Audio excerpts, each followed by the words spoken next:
There's something that's quite shocking about the second law of thermodynamics. It's so utterly simple. After all, what could be simpler than saying that heat cannot flow by itself from a cold body to a hot body? It seems so obvious. And yet, from this very simple principle, it is possible to derive some very clever consequences. One of these will be the subject of this lecture.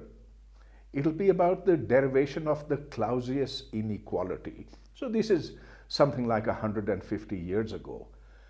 One of the things that comes out of it, and there are many more, is that the entropy of the universe, and the universe could mean anything. It could mean our physical universe. It could mean a lot of different physical systems. It says that the entropy of the universe can never spontaneously decrease. Yes, it can remain the same, but it can never decrease. It can only increase. This and many other things come from simplicity, but with a very clever use of that principle. Let me begin by recapitulating some of the main ideas of the last lecture, which was on heat engines. So, here is a general heat engine with a high temperature reservoir that pumps in an amount of heat QH, H for hot over here. This heat engine then provides some useful work. We call that delta W. Some of that heat is used, that comes in. The rest of the heat gets wasted and goes to the environment, the low temperature reservoir as we call it.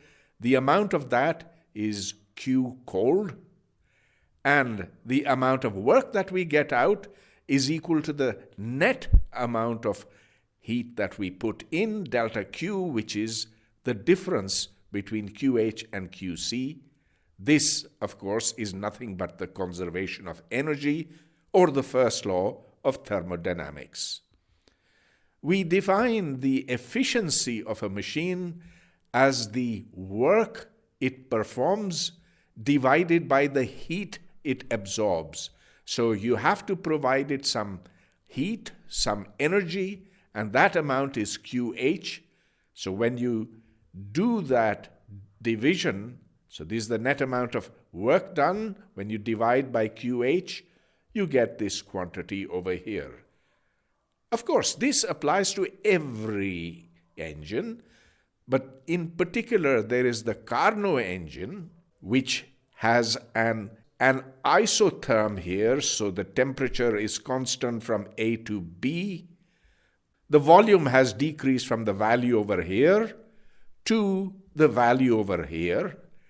Then, in the second phase, the gas expands adiabatically, which means without loss of any heat to the environment or gain of heat from the environment, before it is compressed by a piston, and its volume decreases until one reaches the point D.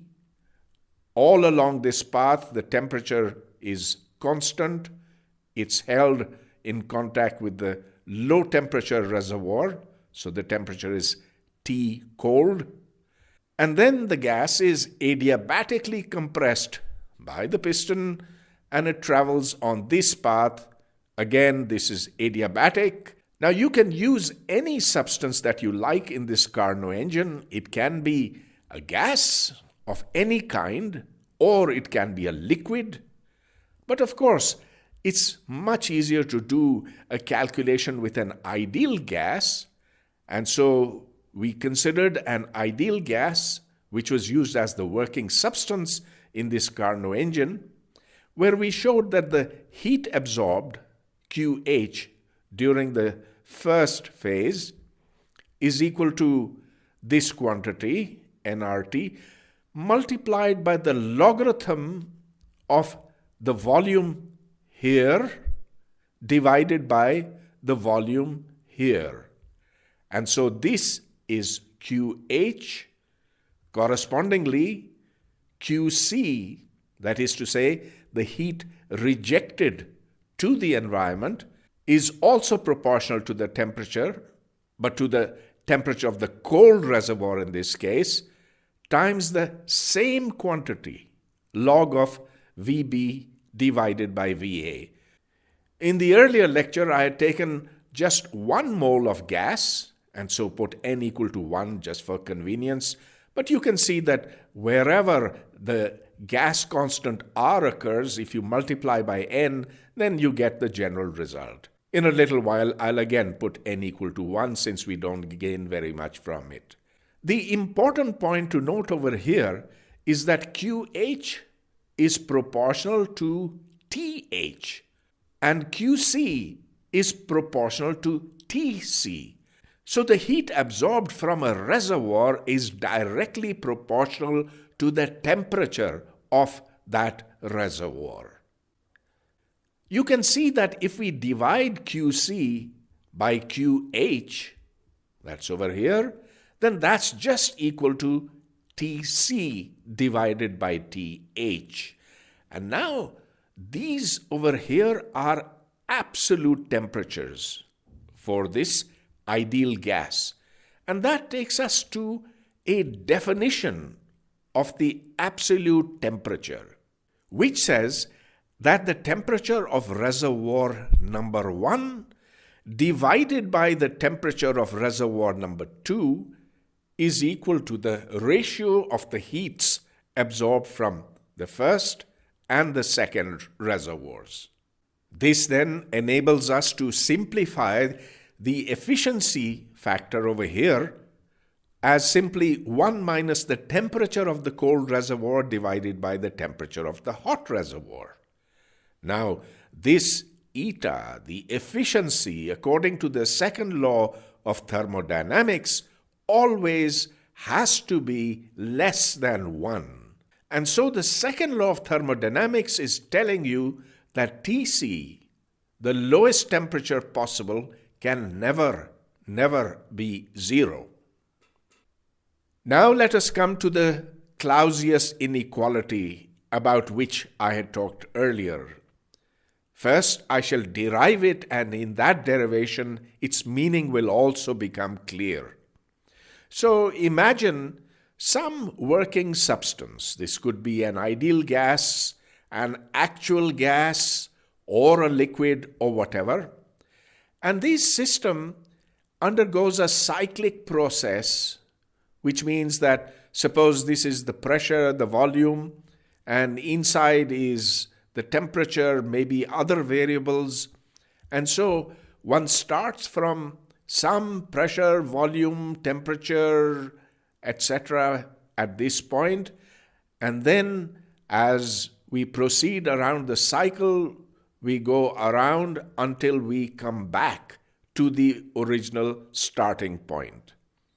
Well, of course, the temperature as we go around is different at different points. Now let me approximate the temperature between this point and a nearby point and call that T1. Of course, this point is supposed to be very, very close to here, but I've put it over here because otherwise you would not be able to see it. I'm going to then take a second point and a third point and a fourth, fifth, sixth, seventh point until I get back to the original. Now on each of these segments, the temperature has some value. Imagine now that there is a hot reservoir whose temperature is TH. This temperature TH is greater than the temperature of this working substance, which constitutes system S, and so TH is bigger than this or this or this or any of these temperatures inside over here. Next, imagine that I take a Carnot engine and allow it to work between these two reservoirs. There's the hot reservoir here and a relatively colder reservoir with temperature T1. Now this hot reservoir will provide a small amount of heat to this Carnot engine whose magnitude is delta Q1 and which flows into the Carnot engine. This Carnot engine rejects a small amount of heat, delta Q1, small q here, and it does a small amount of work, which we will call delta W1, which of course is just the difference between this heat provided and this heat rejected. I will do the same for every other segment. So now delta Q2 comes in, delta small q2 goes out, the amount of work done is delta W2, etc. And so in principle, for every segment, we have a Carnot engine which then works between the high temperature reservoir and these multiple cold temperature reservoirs. This is a very beautiful idea. It's a very strange idea, but this is the way that mathematical constructions are done. In our discussion of absolute temperature, we saw that the amount of heat absorbed is proportional to the temperature of the upper reservoir, and the amount of heat rejected is proportional to the temperature of the lower reservoir. So delta Q1 by delta Q1 is this, and so delta Q1 is obviously this. Of course, for delta Q2, the only difference is that we have 2 over here and 2 over here. And the same for all those n parts that we have created over here. Now think about the following. This system is receiving heat delta Q1 from here, delta Q2 from here, delta Q3 from here, etc. Of course, there is no second reservoir, so all this heat that is provided has to be converted into work. That work, which is done by the system, is therefore the sum of all these small delta Qs. So Ws, denoted here, is the amount of work done by the system. And this relation is simply the conservation of energy. Now let's look at the work which is done by all the Carnot engines. So this one does work delta W1, this does delta W2, etc. When you add them up, this is the total work done by all the Carnot engines. But now think about the following. That delta W1, so look over here, this is equal to delta Q1 with the big Q minus delta Q1 with the small q.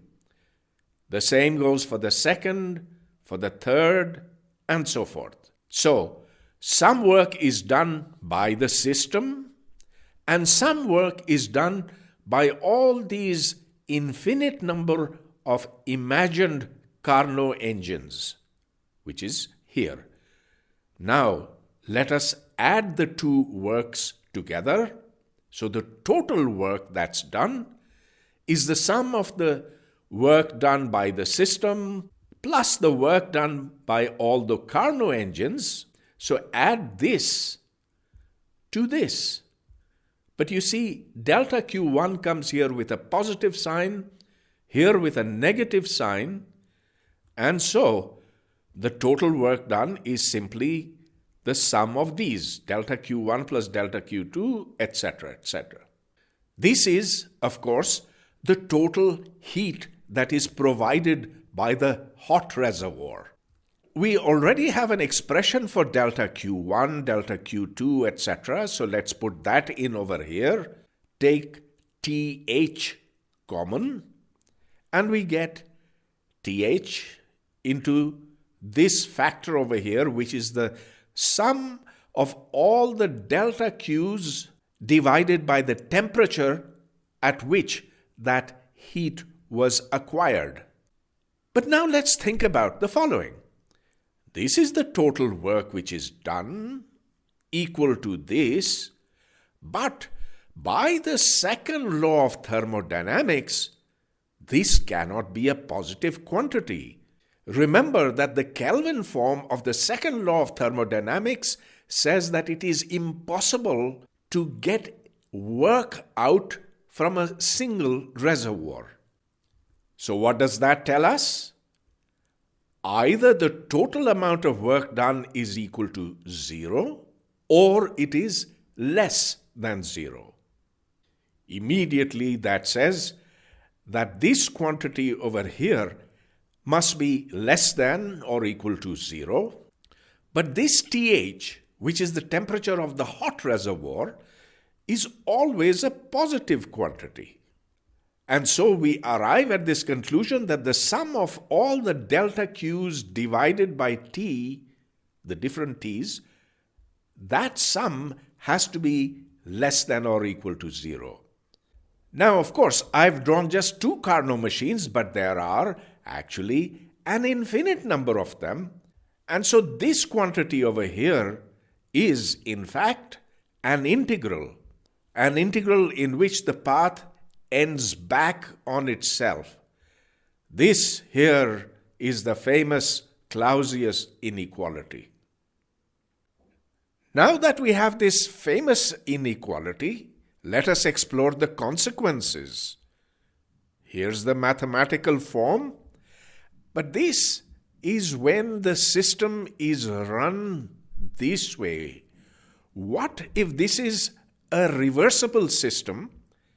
If it's a reversible system, then we can, if we want, run that system in reverse, the other way around. Now, the other way around means that all the heat arrows are turned the other way.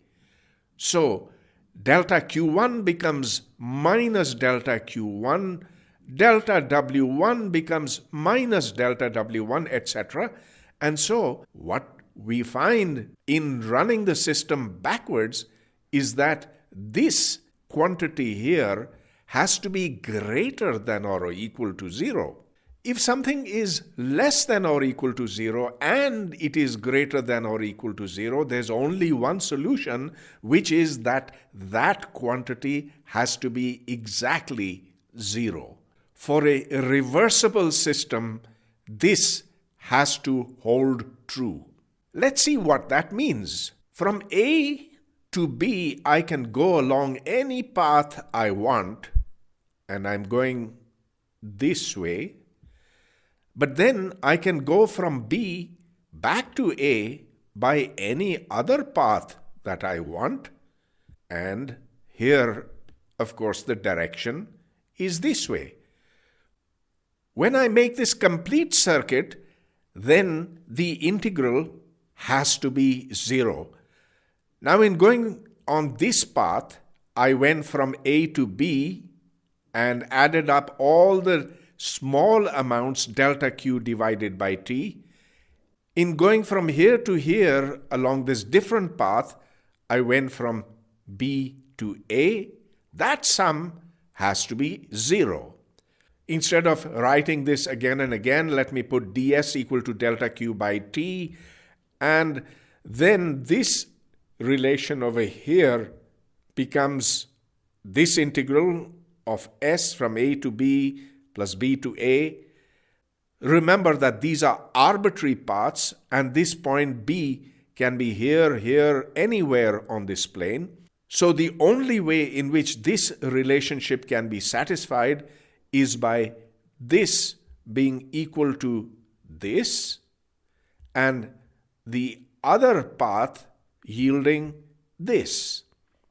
To summarize, the integral of delta Q over T, or ds, as we've written, from any point to another point is equal to the entropy at the final point minus the entropy at the initial point, and that is what we will call the change in entropy. Earlier, I had just stated this as a fact, but now we have proved that entropy is a state function, meaning that it doesn't depend on how you get to a particular point.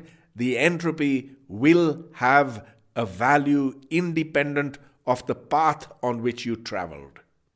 That's a very beautiful and powerful result which holds for a reversible process. The Clausius inequality has led us to the conclusion that the entropy of the universe always has to keep increasing. And now let's see why. So here is our system. Here's the Clausius inequality. Let's imagine that we go from A to B by a reversible process. So we've gone this way. But on the way back from B to A, the process is not reversible. So I'll put in some gaps over here like this. And now let's explore the consequences. So in going from A to B by the reversible path, we got SB minus SA. That's for this path. Now for the irreversible path, I cannot write this as ds from B to A. I'm going to leave it as it is. This over here is S of B minus S of A, like here. And so what we found is that in going from B to A by this irreversible path, the Clausius inequality has given us this relationship. So this was here, and obviously when we take it to the other side, the signs change. In other words, the change in entropy in going from B to A is the final entropy minus the initial entropy, and that's what I'm calling delta S here. But what if this is an isolated system? In other words, there's no heat input, which means that in this system, which is now isolated and there's no high temperature reservoir, no environment, that means there's no delta Q1, delta Q2, etc. that is coming in. And so all these delta Qs over here are 0, which means that this integral has to be equal to 0. So if this is equal to 0, obviously delta S has to be greater than or equal to 0. This is telling us that when we have an isolated system, which means there is no outside and hence we can call it a universe, the entropy of that isolated system can not decrease. It can be equal to 0, maybe, but it can never be negative. That's an extremely important result. Actually, we've already seen it earlier when we considered an ideal gas which was confined to one section of a container, and then we allowed it to expand slowly. It did work on this piston, and finally reached this configuration where the volume increased 2 times. It doubled. In that case, we found that the entropy of the gas was R log of 2V divided by V, which is log of 2. But since this gas had done work on the piston, it had to take in heat from the environment, which meant that the entropy of the environment decreased and hence came with a negative sign. That change in the entropy of the environment exactly cancelled the increase in the entropy of the gas, which meant that the total change of the entropy was equal to 0. So, no change occurs in the entropy of the universe for a reversible process. Delta S is 0. But then we had also calculated in module 1.5 what happens when you suddenly remove this partition.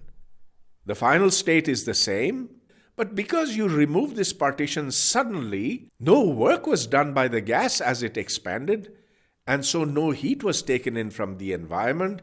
In fact, no heat transfer occurs with the environment. This itself is the universe in that case. And so the total change in the entropy is positive. r log 2.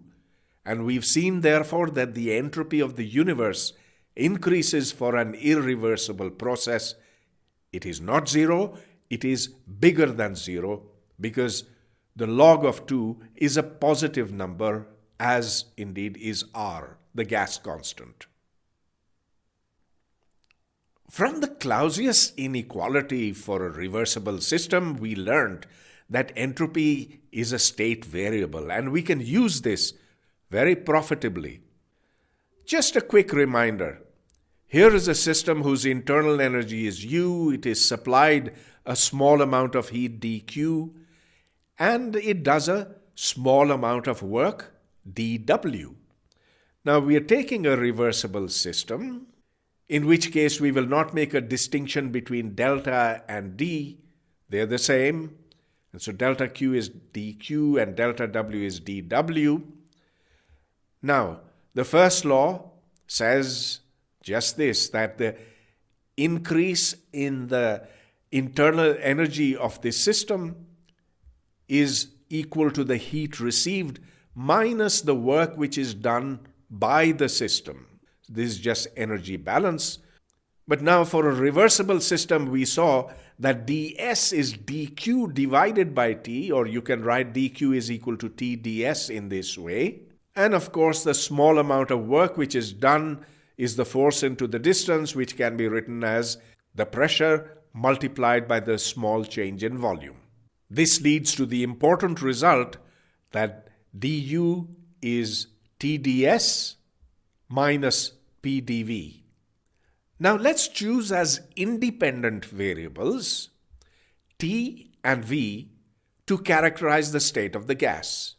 Of course, you can ask, could I have taken a different set of variables?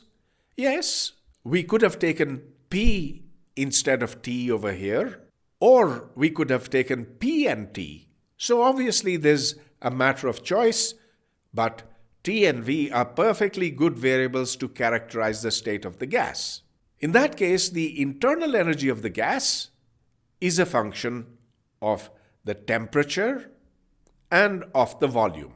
And again, this is for any gas or liquid. We are not saying this is an ideal gas. When we make a small change in T and a small change in V, then the small change in U is just equal to the partial derivative of U with respect to T at constant V times dt plus the partial derivative of U with respect to V at constant T temperature times the small change in the volume. We will also write the entropy as a function of the temperature and the volume, which means that the small change in entropy upon changing the temperature slightly and the volume slightly is this. And just to save space, I have not written, but it's understood that this is the partial derivative of S with respect to T at constant V, and this is the partial derivative of S with respect to V at constant temperature. So now let's put this into the first law. So I'm going to take du from here, put it here, and now this is equal to T, which is from here, multiplied by ds. ds is this, so that's this part, and there's of course minus p dv. Remember that in this equation, dv and dt are independent of each other. That means that I can, if I want, put dt equal to 0 and then see what this equation says, or I can put dv equal to 0. This is the meaning of independence. And so quite obviously, when I put dv equal to 0, I get this relationship. When I put dt equal to 0, then I will get du by dv at constant t is equal to t into ds by dv at constant t minus p, which is here. These are two independent relations, but let's simplify a little more. Remember that the specific heat at constant volume, or the heat capacity, is how much the internal energy changes when you change the temperature at constant volume. That means that this first relationship over here becomes ds by dt is equal to Cv over T.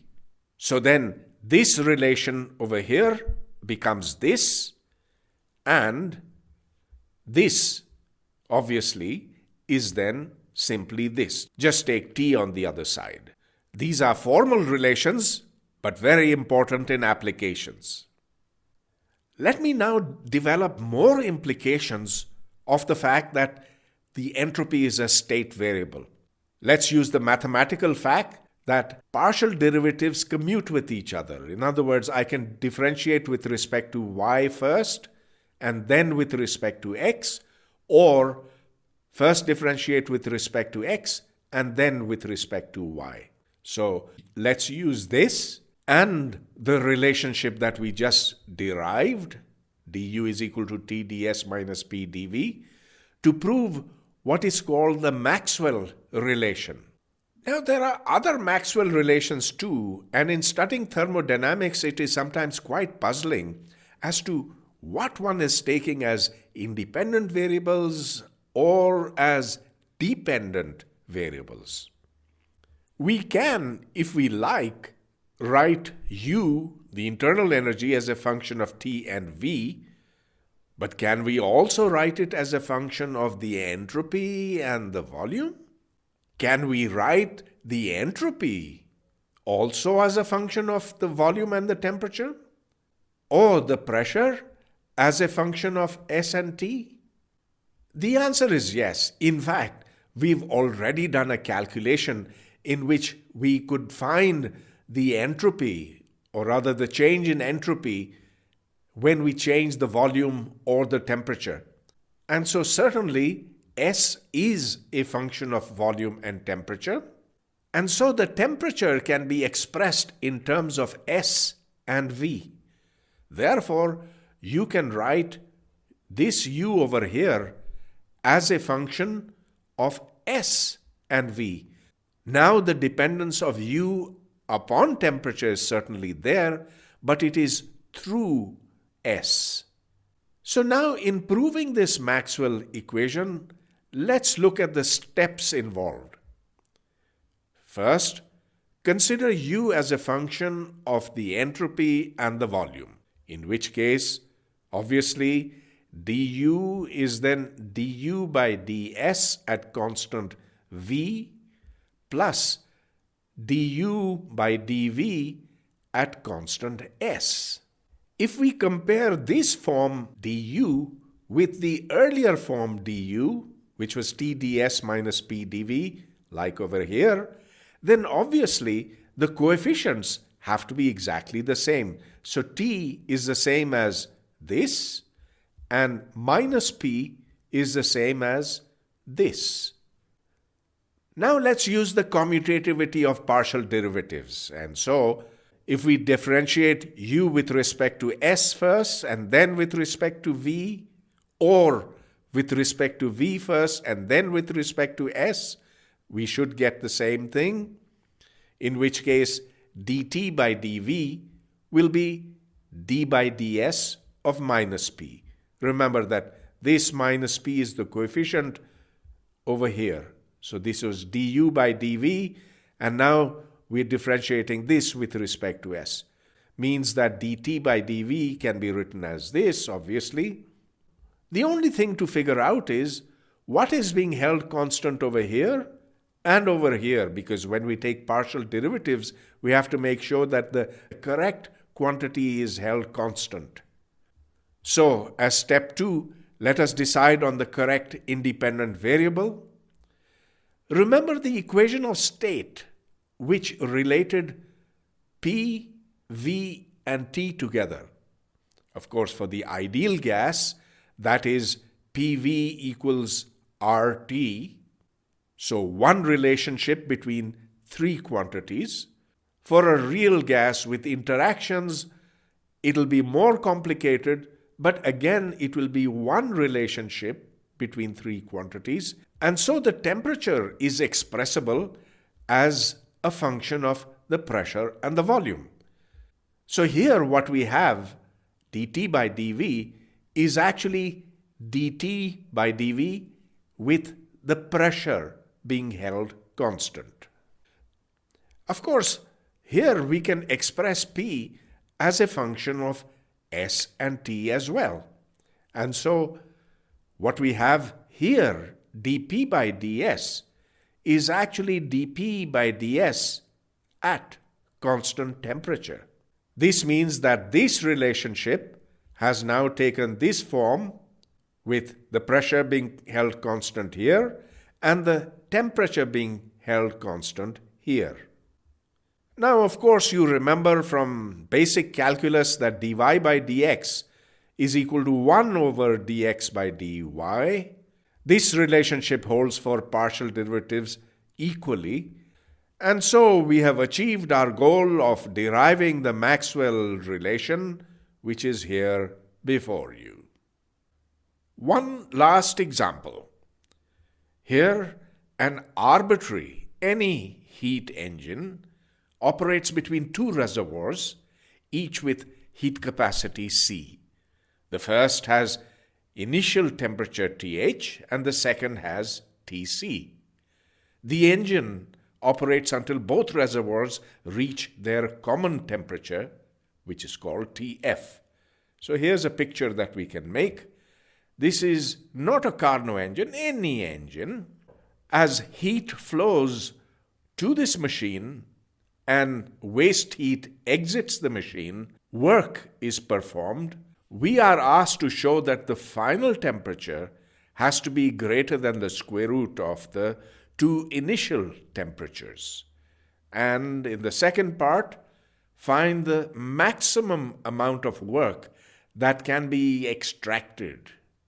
Well, let's begin by remembering that for a reversible process, ds and delta S are indistinguishable and ds is simply dq divided by t.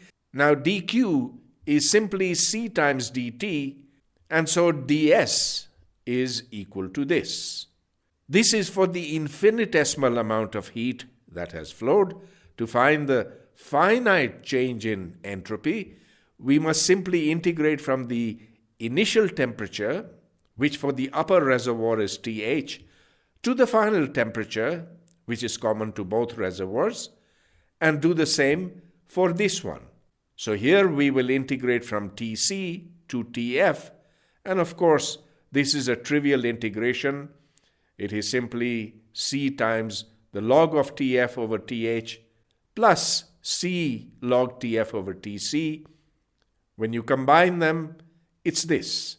The heat capacity is obviously a positive quantity. Now, the second law of thermodynamics says that for an isolated system, delta S must always be greater than or equal to 0. And if you consider this entire system, the two reservoirs and the heat machine, well, that's the universe, that's the isolated system. And so the second law is saying that this delta S must be positive or 0. Then log of this must be positive, which means that this quantity here must be bigger than or equal to 1. If it's equal to 1, then we have delta S is equal to 0. And so we have this condition that Tf squared must be greater than or equal to THTC, and so we get the final temperature of the two reservoirs, they have equalized now, will be greater than this quantity, square root of Th into Tc. The equality will hold if this x is a reversible machine. Finally, let's find the maximum amount of work that can be extracted. That happens for a reversible process, in which case Tf is equal to this. Of course, then we simply use the first law. The work that comes out from here will be equal to the total heat absorbed minus the total heat that's rejected.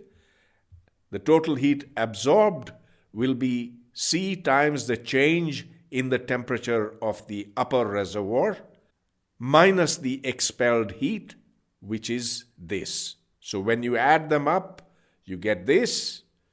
Put in TF equal to this, which means that the work obtained from this machine will be equal to this. Here I've put it in the form of a total square, and that makes clear that we get a positive amount of work out from the machine.